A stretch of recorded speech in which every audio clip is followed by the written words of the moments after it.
ایک مچھلی فروش نے ادیبوں اور شاعروں کے کسی محلہ میں دکان کھولی اور بورڈ لگایا، یہاں تازہ مچھلی دستیاب ہے۔ ایک ادیب صاحب کا وہاں سے گزر ہوا۔ انہوں نے بورڈ پڑھنے کے بعد مچھلی فروش سے کہا، میاں اتنا لمبا جملہ لکھنے کی کیا ضرورت تھی؟ اتنا ہی کافی تھا کہ تازہ مچھلی دستیاب ہے۔ مچھلی والے نے لفظ یہاں مٹا دیا۔ اس کے بعد ایک اور صاحب آئے۔ انہوں نے بورڈ پر نظر ڈالنے کے بعد فرمایا، بھائی مچھلی کے ساتھ تازہ لکھنے کی کیا حاجت ہے؟ ظاہر ہے مچھلی تو تازہ ہی فروخت کی جاتی ہے۔ مچھلی فروش نے لفظ تازہ محو کر دیا۔ اب تحریر کچھ اس طرح نظر آ رہی تھی، مچھلی دستیاب ہے۔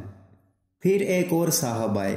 انہوں نے اینک سیدھی کرتے ہوئے بورڈ کو پڑھا اور تبصرہ فرمایا، مچھلی دستیاب ہے، لکھنے کی کیا حاجت پیش آ گئی بھائی، مچھلی تو دستیاب ہی ہوتی ہے جبھی تو بکتی ہے۔ بس اتنا ہی کافی تھا، مچھلی۔ لہٰذا اب بورڈ کچھ یوں دکھائی دے رہا تھا، مچھلی۔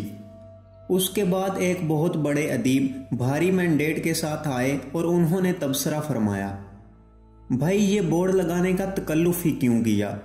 مچھلی تو چیز ہی ایسی ہے کہ اس کی بو دور سے محسوس ہو جاتی ہے۔ لہٰذا مچھلی فروش نے وہ بورڈ ہٹا کر سائیڈ پہ رکھ لیا۔ ہم نے جب یہ ملک خدا داد حاصل کیا تو اس کے بورڈ پر بڑا بڑا لکھا تھا، لا الہ الا اللہ محمد الرسول اللہ۔ پھر کچھ مفکرین پیدا ہوئے۔ انہوں نے رائے دی کہ اتنا تکلف کرنے کی ضرورت ہی کیا تھی؟ جب یہاں مسلمان رہتے ہیں، شلوار قمیض اور پگڑی پہنتے ہیں، لوگ نماز روزہ کرتے ہیں، تو پھر کیا حاجت ہے دنیا سے پنگا لینے کی؟ لہٰذا ہمارے کچھ عاقبت ناندیشوں نے وہ کلمہ ہی غائب کر کے رکھ دیا ہے اور ہم اسے ڈھونڈ ڈھونڈ کر تھک گئے ہیں، کہیں نظر نہیں آ رہا، نہ اقتدار کے ایوانوں میں، نہ معیشت کے بازاروں میں، نہ علمی درس گاہوں میں، نہ گلیوں اور نہ محلوں میں۔